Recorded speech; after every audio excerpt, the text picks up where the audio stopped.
Bien, muy buenos días, jóvenes. En esta mañana abordaremos nuestra tercera entrega acerca de los grupos insurgentes en Colombia. Y en la primera entrega vimos lo que tenía que ver con el origen de la insurgencia en Colombia, que tiene sus raíces justamente en la misma causa libertadora. Repasábamos la historia de las guerrillas del Común.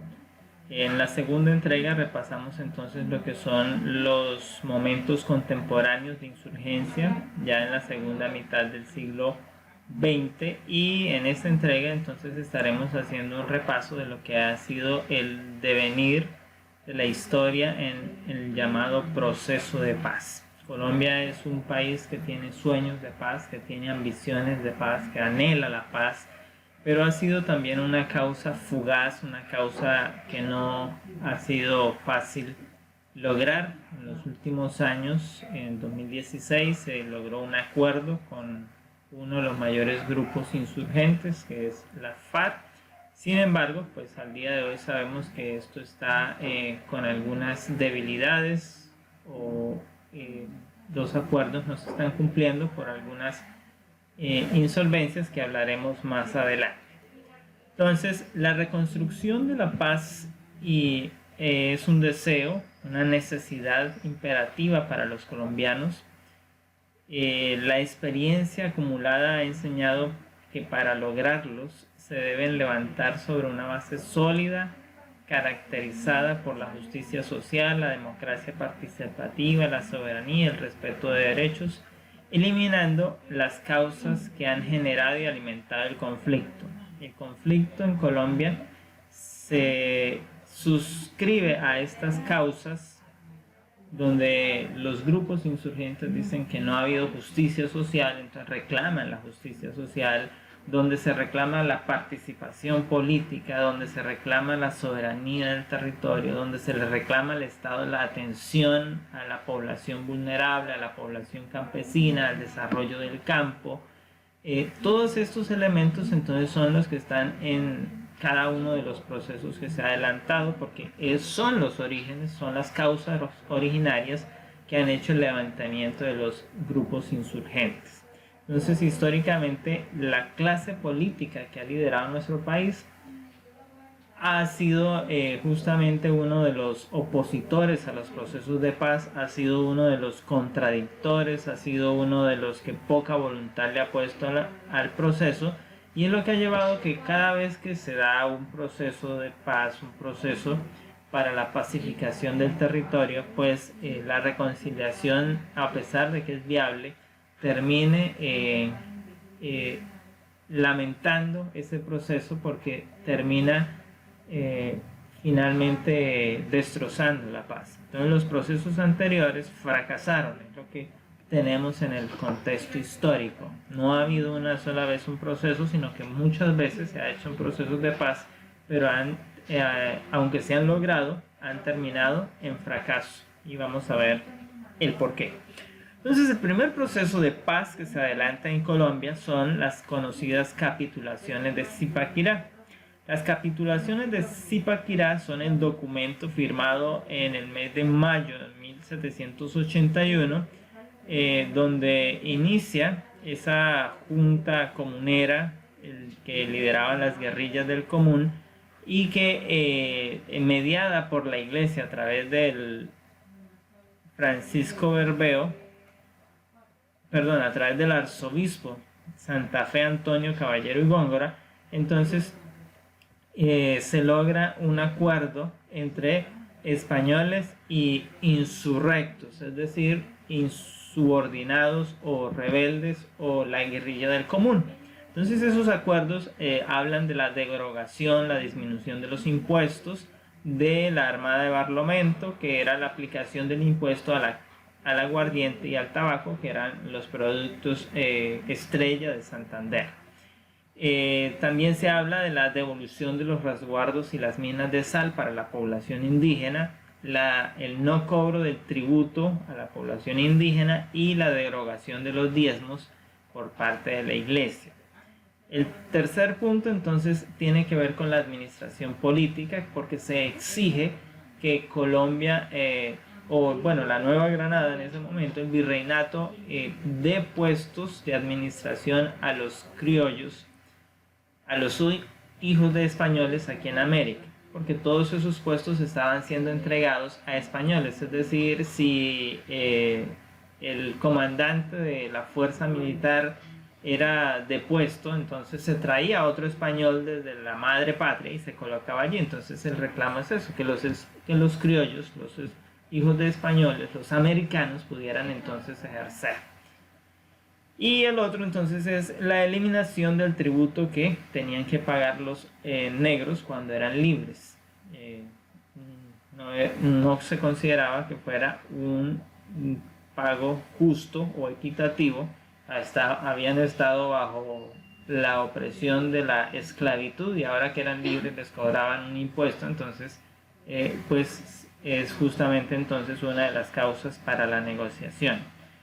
El arzobispo acepta muy rápidamente estas capitulaciones, estos acuerdos, se pone de acuerdo, dice que el virrey está de acuerdo, firman, pero sin embargo solo fue una estrategia para engañar al pueblo.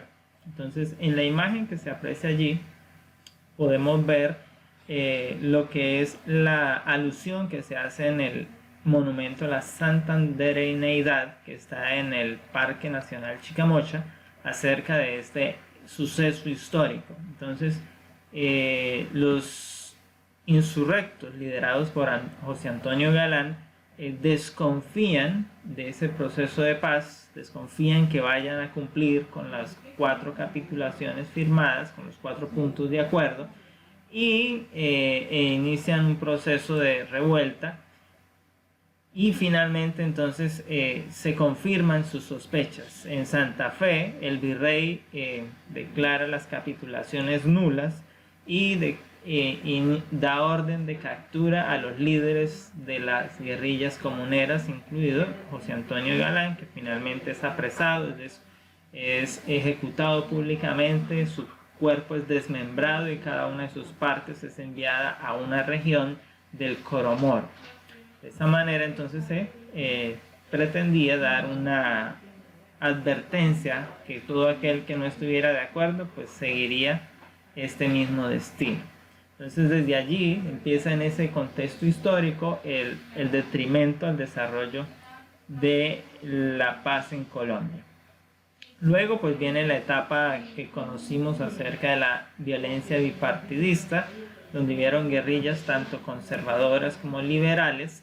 Las conservadoras entonces estaban al servicio pues del partido y las liberales pues defendían la causa del pueblo a pesar de que iban con el partido liberal. Entonces esto tiene un proceso de paz cuando el general Rojas Pinilla llega al poder bajo la figura de toma del poder, lo que hoy se llama un golpe de estado.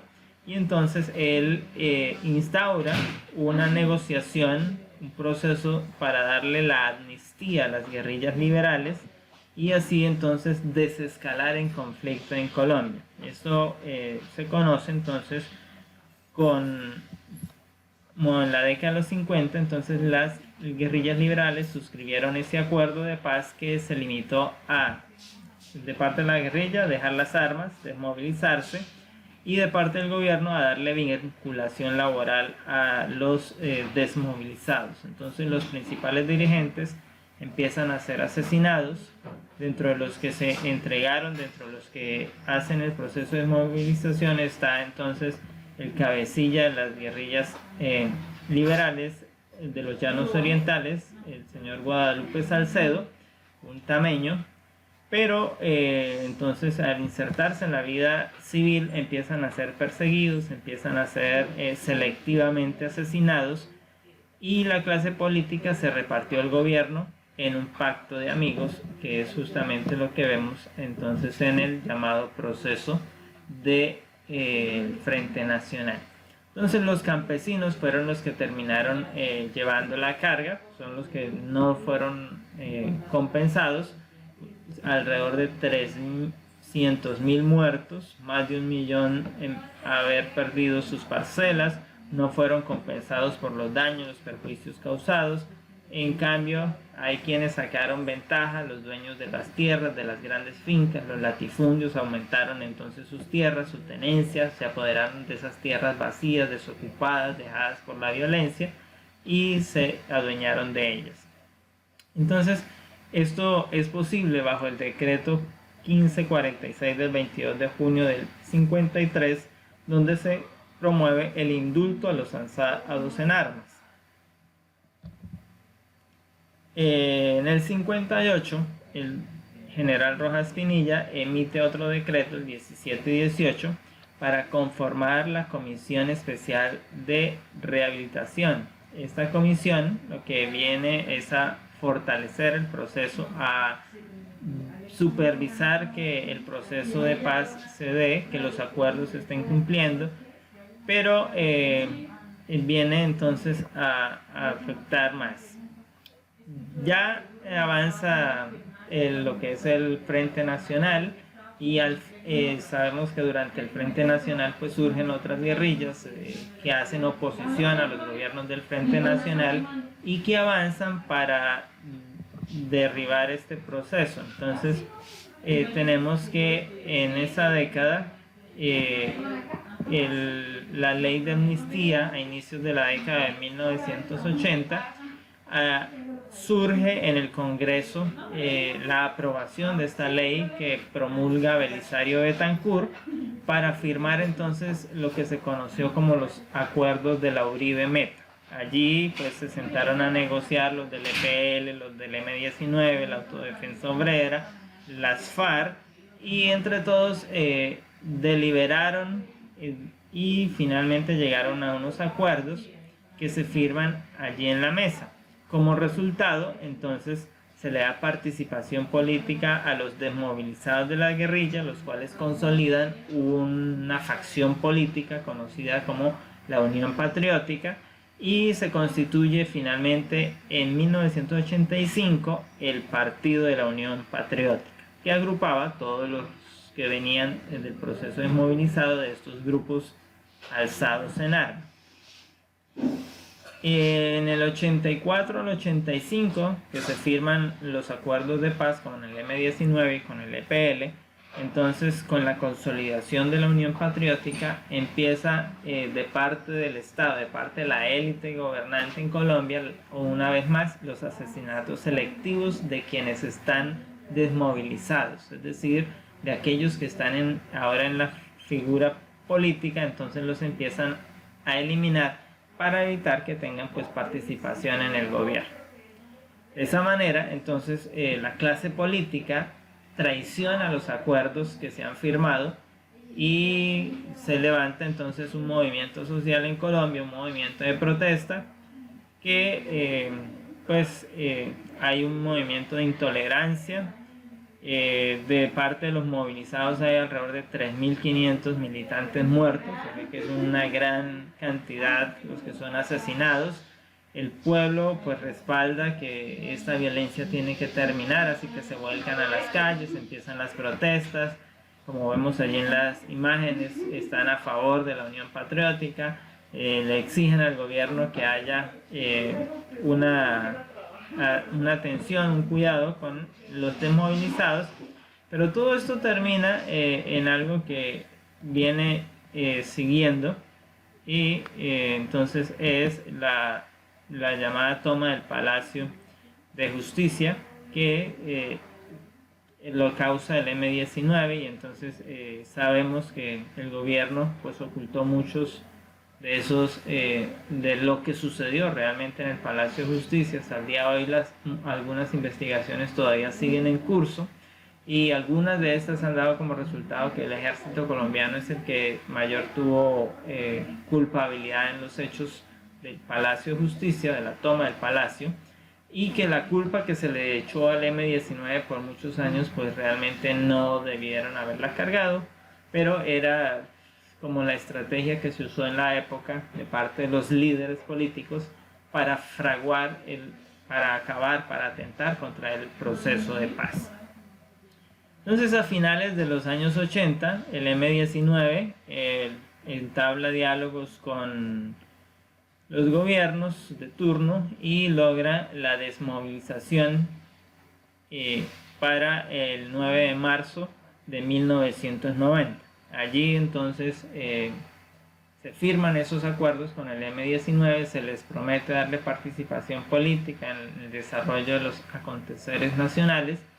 Sin embargo, un mes después de haber sido firmado este nuevo pacto de paz, se asesina al principal líder del M-19, al sacerdote Carlos Pizarro, y con ello se empieza entonces una vez más a desescalar el avance del proceso de paz.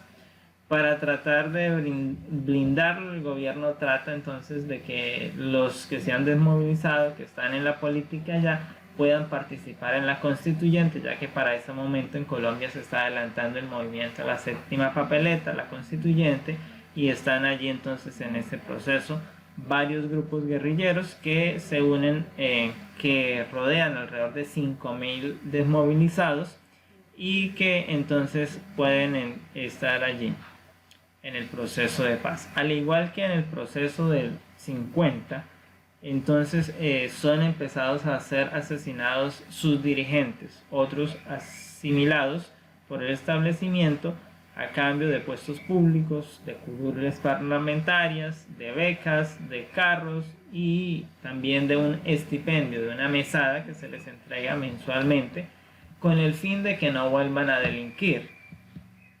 Todos estos cambios en el país enmochilaron nuevamente las condiciones, las comunidades vieron frustrada entonces sus sueños de quedar en paz, porque lo que empieza a verse en Colombia es que muchos de estos miembros de las guerrillas anteriores regresan, unos son asesinados y otros entonces en retaliación con esos vuelven a tomar las armas, y el gobierno se aprovecha de esto para usarlos como grupos contrainsurgentes, es decir, como ellos estuvieron en la guerra, como ellos estuvieron en la selva, tienen conocimiento de los enclaves de la insurgencia, entonces empiezan a apoyarlos y son los primeros grupos de autodefensa, porque con ese conocimiento que tienen pueden llegar a atacar, pueden hacerle inteligencia a los grupos de insurgencia que quedaron en la selva y así entonces el gobierno sacar ventaja del proceso.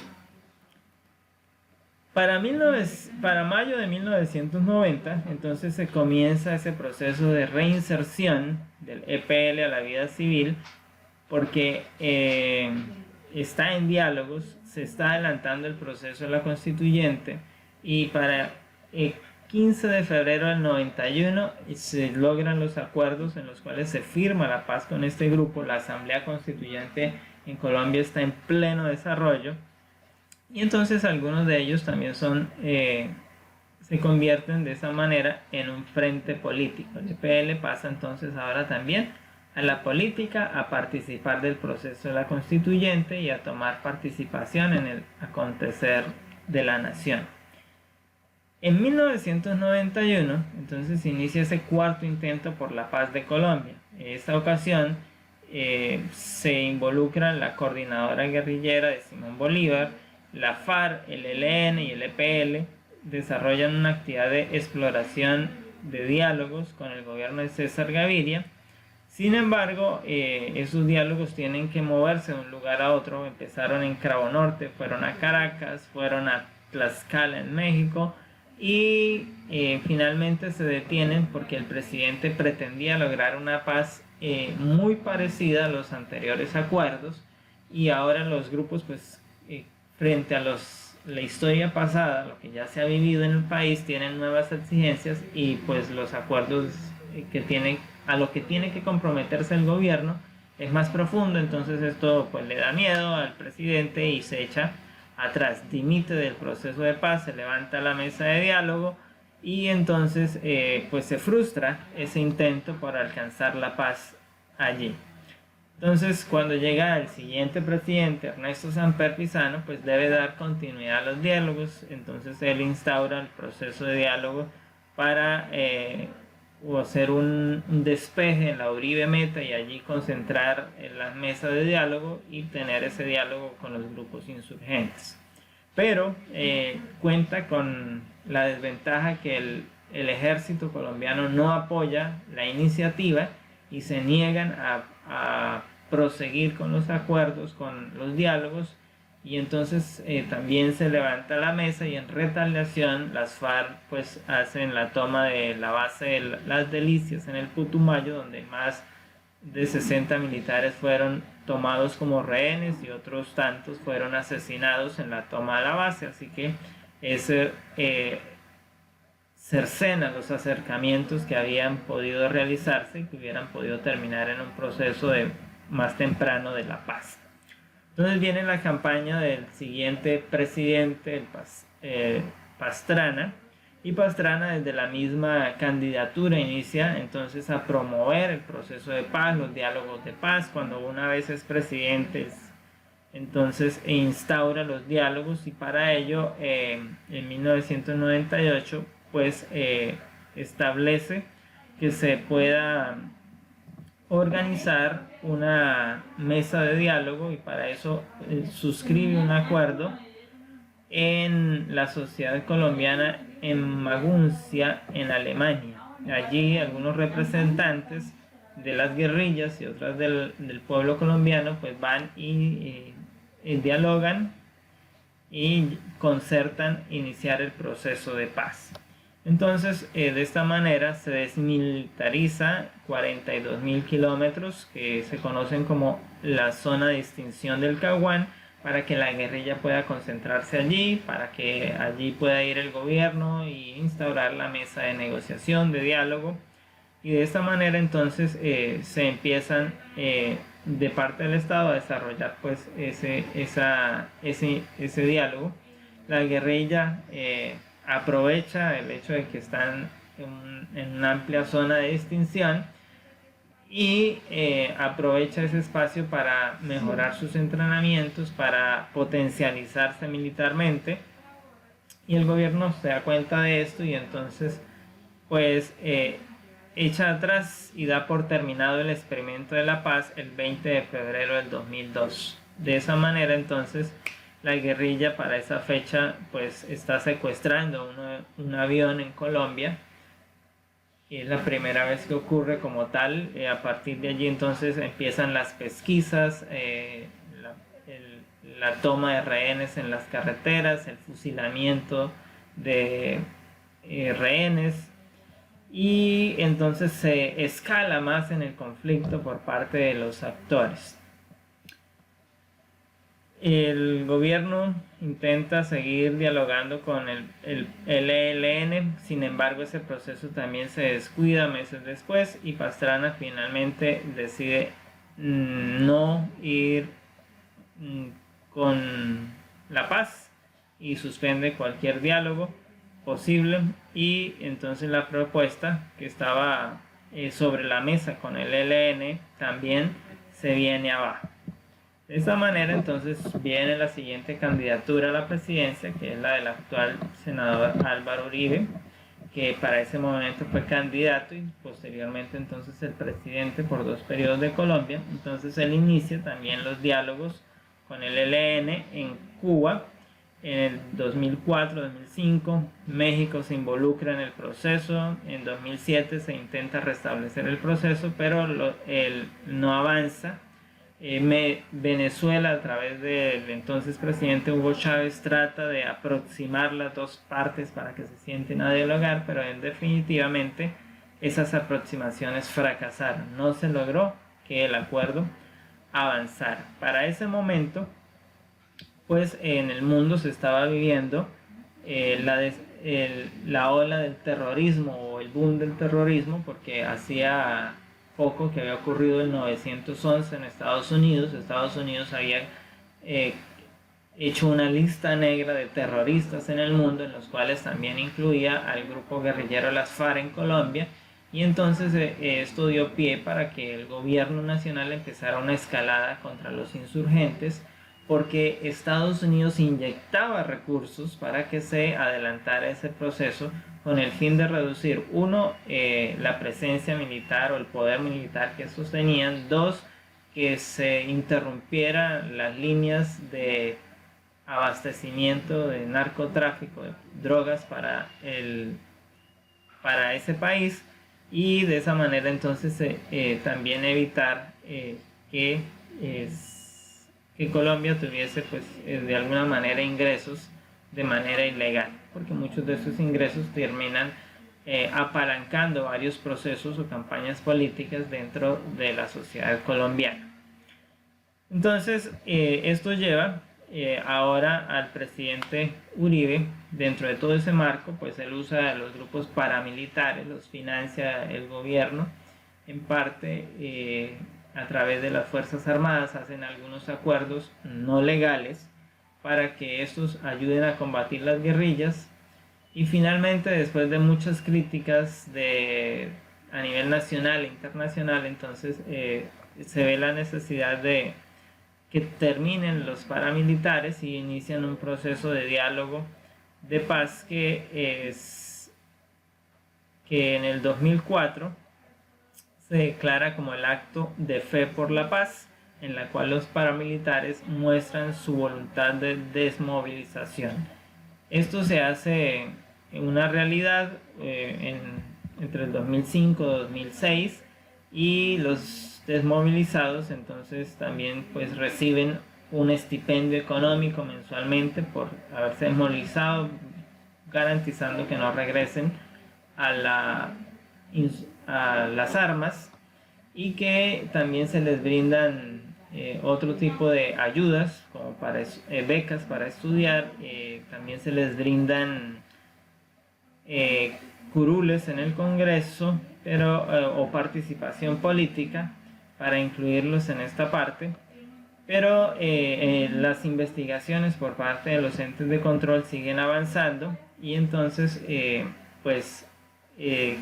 gobierno colombiano aprovecha que Estados Unidos tiene delitos contra ellos por narcotráfico, por rebelión, por tráfico ilegal de armas, y entonces los extradicta a Estados Unidos. De esta manera pues se busca también torpedear lo que son las investigaciones que se adelantan en Colombia, porque al no estar los implicados acá queda mucho más difícil realizar una investigación, y entonces mucho de eso se congela. Sin embargo, ahora con el nuevo proceso, con la llamada Justicia Especial para la Paz, la Sala de la Verdad, pues muchos de ellos también se han acogido y han empezado a contar lo que fue ese periodo, sus delitos dentro del marco del conflicto. Entonces podemos resumir las últimas décadas de la paz en Colombia en esta fotografía, que representa a los gobiernos que estuvieron en turno desde Belisario Betancur, César Gaviria, Ernesto Samper, Andrés Pastrana y Álvaro Uribe Vélez. Todos trabajaron en pro de la paz en sus respectivos gobiernos, algunos con más avances que otros, pero ahora, de hecho, todos ellos que son expresidentes, bueno, los que quedan con vida, los cuatro últimos, se manifiestan que no están de acuerdo con el nuevo proceso de paz que se adelantó pues con las FARC. Entonces cambiaron sus posturas. En el 2012 entonces se inician los diálogos del actual proceso de paz, y se firma ese marco de acuerdo, esa hoja de ruta para garantizar que se puedan llegar a las negociaciones. Noruega es el país garante y Cuba sería el país en el cual se llevarían entonces los diálogos. En ese momento el líder de las FARC se muestra optimista y declara que el proceso puede ser factible. Entonces La Habana, que es la capital cubana, se convierte en la sede del proceso de paz. Los principales cabecillas de la guerrilla colombiana son desplazados hasta allí, y allí se instaura la mesa. Los representantes de Colombia van también a sentarse allí, la comunidad internacional también envía sus emisarios, y entonces se desarrolla el diálogo. La ceremonia final de la firma del acuerdo se produce el 26 de mayo del 2016, en la cual se declara que la guerrilla de las FARC entonces se desmoviliza y ahora deja las armas para ingresar al terreno político. De esa manera entonces se logra concretar los acuerdos de La Habana, que son lo que rige el actual proceso de paz. Esos acuerdos son 6 puntos que tienen que ver pues con las exigencias que inició el proceso subversivo en Colombia y que hoy de parte y parte se tienen que cumplir para lograr entonces el establecimiento de la paz. Entonces el primer punto es el desarrollo agrario integral, es decir, que hay que invertirle al campo, hay que reactivar el campo en Colombia, hay que hacer inversión a través de proyectos productivos, a través de sustitución de cultivos. Todo esto tiene que hacerse, tiene que apoyarse al campesino, tienen que dársele ayudas, beneficios al campesino para que esto se pueda dar. El segundo punto habla de la participación política. Entonces a las FARC se le dan unas curules en el Congreso, 5 en la Cámara y 5 en el Senado, para que pueda tener esa participación. Estas no están sometidas a votación, sino que son de elección directa en el siguiente periodo de gobierno, lo cual se hace efectivo pues en el 2018, cuando se elige el nuevo Congreso de la República. El fin del conflicto es el tercer punto. Entonces en esto pues está la desmovilización, la entrega de las armas, asignación de unos lugares por parte del Estado para que se agrupen los desmovilizados, es decir, la creación de las zonas de desmovilizados. Se habla en el quinto punto entonces de la reparación de las víctimas, de hacer una justicia especial, de crear la justicia especial para la paz, para juzgar a todos los delitos cometidos en el marco del conflicto armado en Colombia. Y es un proceso que se ha venido adelantando en los últimos años y que ha sido bastante criticado por la derecha colombiana. El sexto punto entonces se habla de esa implementación, de esa verificación y esa refrendación que justamente en 2020 la comunidad internacional le está pidiendo al gobierno de turno, al gobierno de Iván Duque, que es el encargado de implementar los acuerdos de La Habana, que se ponga serio con estos asuntos, que no hay avances, que la paz se ha estancado por culpa de que no está cumpliendo los acuerdos. El gobierno dice que la FARC no ha cumplido, que no ha entregado los dineros para reparar a las víctimas. El gobierno se escuda también en que algunos de estos insurgentes que habían sido declarados políticos pues regresaron a tomar las armas, que toda la FARC no se desmovilizó, que hay productos de la FARC que están delinquiendo. Entonces el proceso como tal ha venido siendo torpedeado y hoy ya se habla de que la paz nuevamente se ha esfumado en Colombia. Así que vivimos un proceso en el cual nuevamente los desmovilizados de las FARC, por lo menos en el 2020, ya van 200 por muerte selectiva. Entonces estamos viviendo nuevamente lo del 50 y lo del 80 y probablemente terminemos igual en otro proceso de inducción a la violencia en Colombia. Entonces, para ese momento de la historia en Colombia se tituló en todos los periódicos con alegría, con efusión, que había llegado el fin del conflicto, que ahora Colombia sí tenía paz.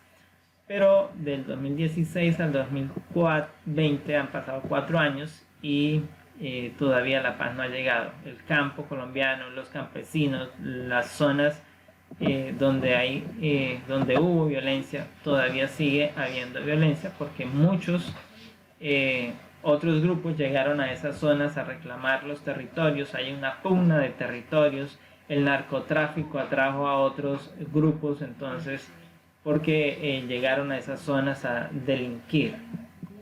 De esta manera la guerrilla entrega sus armas, alrededor de unos 14.000 fusiles se entregaron también las famosas caletas con dinero, con armas, con cocaína, con heroína. Bueno, todo eso la guerrilla se entrega, y entrega algunos de sus bienes, fincas, apartamentos, carros que están a nombre de testaferros o de algunos de sus miembros, y entonces se entregan para el proceso de reparación y prometen hacer nuevas entregas durante la implementación de los acuerdos.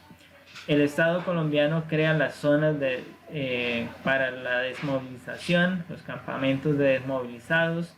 A los desmovilizados se les da un estipendio de alrededor de 1.800.000 pesos, con el fin de que tengan para su manutención y no vuelvan a las armas, no tengan intención de regresar a la delincuencia.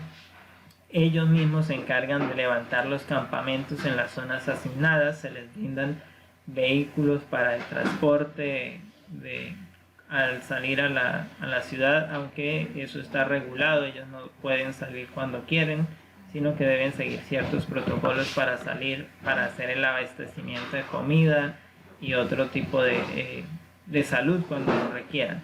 Y el gobierno asigna partida, presupuesto para la construcción finalmente de los campamentos, tal cual como están hoy en día.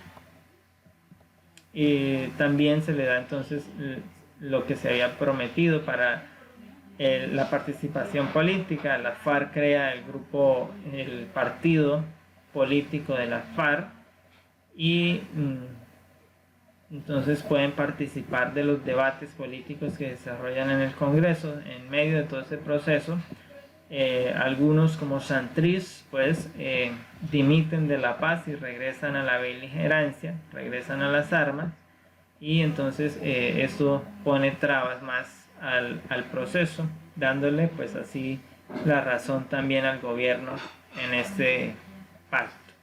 Esto es lo que tiene que ver con la paz. Pues esperamos que de alguna manera la comunidad internacional pueda mediar en este proceso y no se pierda todo lo que se logró, sino que realmente se puedan implementar los acuerdos de La Habana, que también pues benefician en gran parte a la población colombiana, especialmente pues a las víctimas y a los que viven en las zonas de conflicto. Así que deseamos que tengan un feliz día, el Señor les bendiga y nos vemos en la próxima clase.